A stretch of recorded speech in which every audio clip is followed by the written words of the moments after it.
to start off with the orc character, and I think what we'll do is we'll use the beefy rig because I feel like that most closely resembles him. So if we really take a look at this cycle, I'm going to play this a couple times. What I try to do when I'm looking at something like this is I'm trying to come up in my head with maybe like one word that kind of captures what I'm seeing, the personality, what kind of character he is. And the word that I see, or the word that comes to mind when I watch this, is determination, or determined. This guy is determined to get where he's going and accomplish whatever it is that he's set out to do.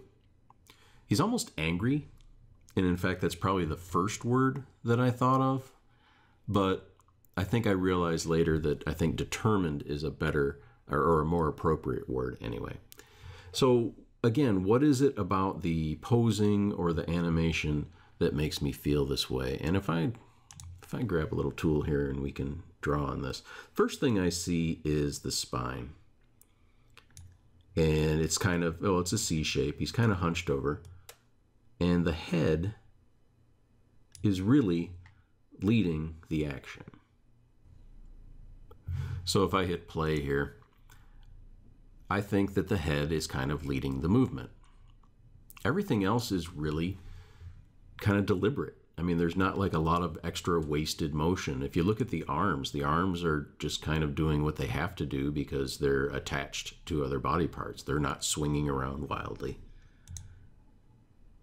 And that's what I'm seeing. The other thing you'll see that I threw a graphic on here, and I said that this is a 27 frame cycle. And if you'll remember our standard walk, we made at 32. So this is slightly faster. Okay, so if I wanted to kind of take what we've observed and apply it to this rig, the first thing that I would do is shorten the duration of our walk cycle. We've talked about ours is 32 frames, and the reference is 27. So let's see if we can't come close to matching that. And the way that I would do that is I would select all of the controls. I would then select all of the controls in the graph editor. And so in a 32 frame cycle, the very end frame is 33, so a 27 frame cycle should be 28. So I want to get these keys here over to this mark in the timeline, or as close as I can. So I've got all the keys selected, and I can use our scale tool here, and I can just crunch those over. Now I can't get exactly right on 28 as is, so I'm just wanting to get close. I'll put it there for now. We'll get it out of that tool. Now you'll see down here on the timeline that my keys are now on fractions of a frame. Now that's no good. So what I can do from here is I can go to the edit menu, to keys, and I can do a bake simulation. And what that's going to do is that's going to put a keyframe on each one of the whole number frames, and it's going to delete any fractions of frames that have keys on them. So what I've got here is on frame 1 and frame 28 should be the same. Well, it's not exactly the same. It's a little bit off. So what I would do is I would copy the first frame and I would paste it on frame 28, and then I would adjust the few frames before so that it kind of eases in to that. Okay, so we've cleaned up our walk cycle after baking. What are some of the major things that we did here?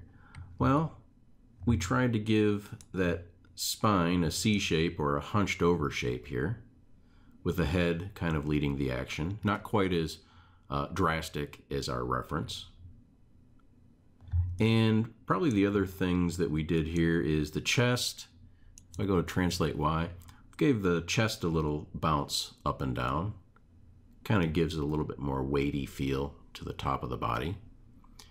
And we gave the shoulders a little bit more range of motion here. So if I bring this to a side, the shoulders are coming forward and backward quite a bit more than they were before.